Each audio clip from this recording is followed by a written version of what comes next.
Keir Starmer, as we've all seen on the news, is in the US to meet the former leader of the free world, Donald Trump, who has recently expressed his desire to take over Greenland, make Canada the 51st state, and even this week posted a disturbing AI video showing a transformed Gaza with Trump hotels and a golden Trump statue standing tall in the sky. A weird marketing technique to cover up genocide and ethnic cleansing. But the idea of this visit is to try and rein in Trump, to get him to stay in NATO, create security for the future of Ukraine and Europe, and absolutely nothing about the descent into fascism, the promotion of ethnic cleansing, and all the threats that he has been giving over to our allies. So to cozy up to Trump, Keir Starmer is now cutting foreign aid to help pay for increased defense spending. But despite the fact that this will arguably cause more harm further down the line, affecting people who are most vulnerable in the world, it's, again, frustrating, but we'll get into that. Trump has also been formally invited for a state visit by the King. And it is my pleasure to bring from His Majesty the King a letter. He sends his best wishes and his regards, of course, but he also asked me to bear this letter and bring it to you. So can I present the letter from the King to you? Thank you very much. Am I supposed to read it right now? Yeah, please do. I will do. I've got to tell him what your reaction is, so I need to know. He is a great gentleman. A great gentleman. Perhaps you'd like to say what that very important paragraph... Yes, so this is a letter from His Majesty the King. It's an invitation for a second state visit.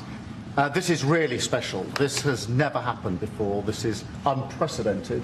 And I think that just symbolises the strength of the relationship between us. So this is a very special letter.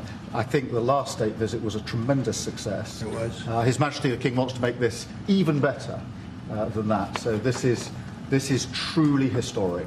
The date is yet to be properly determined, unless it's been announced recently. I don't know, over the last hour or so. There's so much news coming out. But we will hopefully see you all at the protest with the giant floating naked Donald Trump baby, if everybody remembers that from 2019. Trump then claimed he also had a very good relationship with the Ukrainian leader when they started talking about Ukraine, and said it maybe got a little bit testy because we wanted to have a little bit of what the European nations had. You know, they get their money, the money that they're giving, they're getting it back. We don't get our money back. And Biden made this terrible deal and he put $350 billion. And I thought it was a very unfair situation, which actually Starmer tried to create his own, Macron moment, which went viral a few days ago, and intervened when Trump said that, saying, we're not getting all of ours. I mean, it's quite a bit of ours was actually gifted. It was given. There were some loans, and mainly it was mostly gifted. So Keir Starmer claps back. Not really, though. It wasn't really quite the Macron moment that we kind of saw a few days ago. Callum, what the fuck? What the fuck, indeed. It's that press conference is due to start any moment, I think, as well. I'm not sure whether it's actually started, but they're ready to rock and roll. It should have been at 7:00. I was hoping to listen to it on my way home from work, thinking, brilliant, we'll have time. But in true Trump fashion, it's over an hour late. It's been a hell of a day. I think there's so much to unpack, but the sort of references to Macron made me laugh because, I think you probably saw the scene of Trump being asked whether or not Putin was a dictator in the same way that Zelensky is, according to Trump. And Macron just sort of laughs almost in disbelief at the fact that that's even a question that a journalist is asking him. And it was such a beautiful, natural moment that just shows the world exactly what people outside of America think of Trump. So yeah, to see Starmer try and sort of be like him with the way he was responding to some of his points today was quite interesting. On the point about Ukraine as well,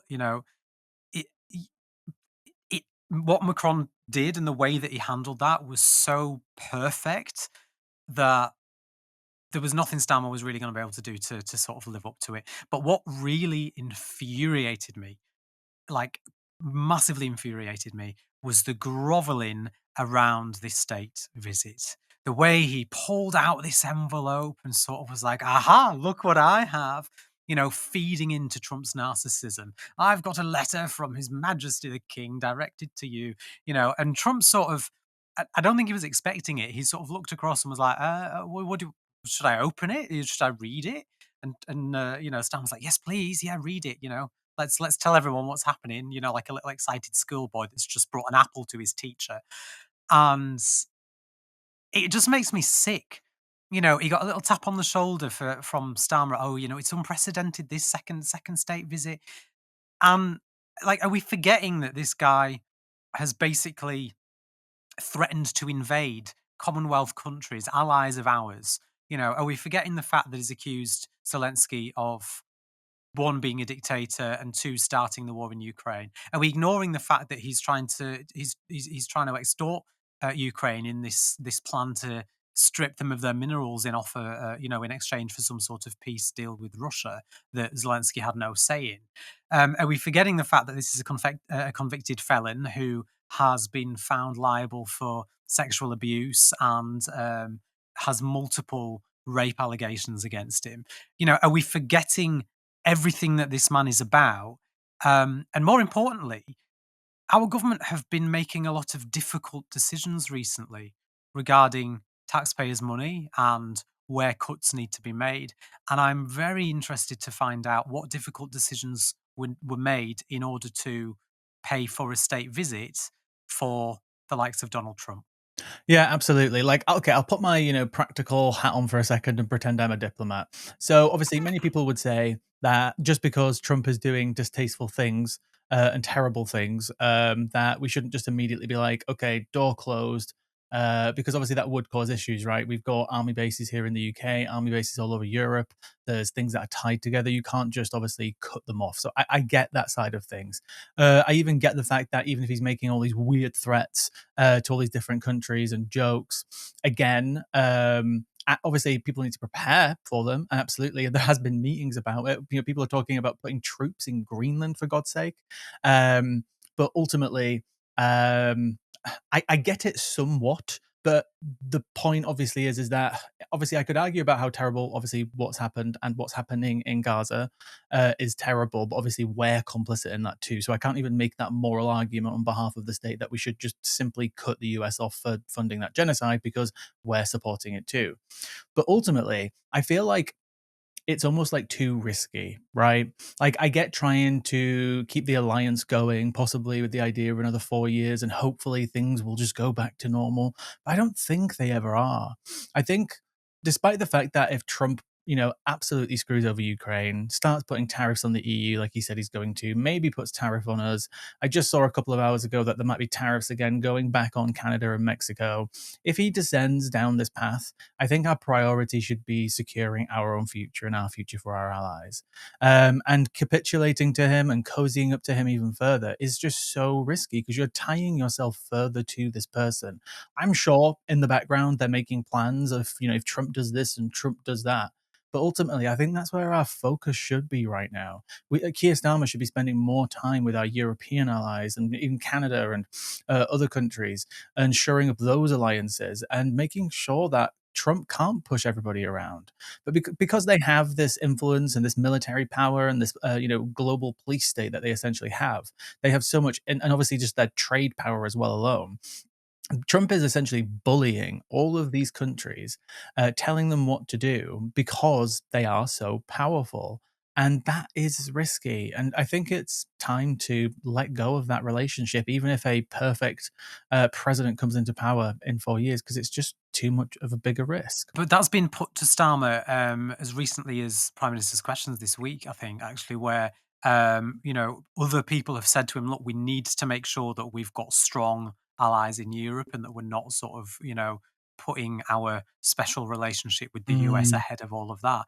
And his response has basically been, "Oh, well, I hope you're not suggesting that we have to choose between the US or Europe." But when the US are choosing to side with Russia and they voted in the UN recently with Russia, Belarus, I think Iran. I can't North remember what it Korea, was on. Eritrea. North Korea. But like when the US are literally supporting our so-called, enemies or adversaries or whatever word you choose to use to describe them, surely there is a choice there. Do we want to side with them, or do we make sure that we're siding with our European allies? And at the moment, I worry that we're cozying up too much to the US and this Trump administration rather than you know, keeping at a safe diplomatic distance. You can be diplomatic without. I mean, look at Macron. You know, I think that's a perfect example in diplomacy, right? You can call out Trump and what he's doing, and make it clear that you don't agree with him and that you won't make excuses for him, whilst also being diplomatic. And that isn't what we're doing. When it comes to, again, diplomatic hat on. Obviously, if we just then pushed away America, then you've got the risk of who are they also then going to team up with, right? We've got the three big powers in the world. Obviously, we've got people like Russia, right, who are obviously committing multiple war crimes. They occupy territories in three different European countries. They've done terrible crimes in Syria and are continuing to do awful crimes in Africa. We've got the Chinese, who obviously they've got the whole surveillance state thing as well. But they've also got the apparent Uyghur genocide that is happening over there, which is well documented, which again the Labour government voted on and said it was a genocide, and then changed their mind as soon as they got into power. So it's kind of like, if smaller countries and unions feel like they have to cozy up to somebody for protection, who do you pick? Which is the worst of the bad bunch? And again, this is also the problem, is that if you then push away the US, what is that then going to lead to? Who are they going to team up with? So I get that there are a lot of things to balance here, and it's not about saying that, we have to cut off the US. It's a case of, we need to just shore up ourselves. It's about time Europe just takes care of ourselves. The other issue that we have is that Trump is unpredictable. So, Starmer could sit down with him, have a conversation with him, agree on a number of different things, cozy up to him, invite him round for a state banquet and a state visit, and, pull out all the stops to welcome him. And then 2 days later, he could be talking about how, Scotland needs to be liberated from the UK and should be American because he's got Scottish heritage.